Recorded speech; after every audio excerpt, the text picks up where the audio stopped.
Natuklasan na nga ng buong buo nito ni Gabo ang lahat ng mga kasalanan nito ni Ricardo sa kanyang pamilya at sa pagpaslang sa kanyang ina. Kaya naman dahil dito, malalaman na nga rin niya kung saan matatagpuan nga ito at pupuntahan niya nga ito.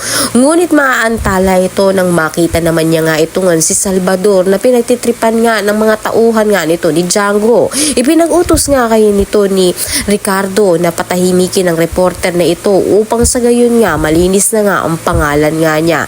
Ngunit hindi naman nagtagumpay ang mga tauhan nito ni Django dahil iniligtas nga nito ni Gabo si Salvador. Laking pasasalamat naman nga nito ni Salvador kay Gabo dahil iniligtas ang buhay nga niya. At alam nga niya na malakas ang kutob nga niya na ito nga si Ricardo ang nagpautos nga na tapusin at patahimikin na nga siya. Kaya naman dahil dito mas lalo pang nga nanggalaiti sa galit ito nga si Gabo. Samantala sa kulungan naman nga ay dinalaw na nga ni Mariano ang kanyang anak na si Victor. Naiinis na nga siya sa bagal nga ng mga tauhan nga nila na kumilos at ngayon ay nakakulong pa rin siya. Kaya naman dahil dito ituturo niya nga sa kanyang ama na ang lalaki nga ang dahilan kung bakit nga ba siya nakakulong ngayon.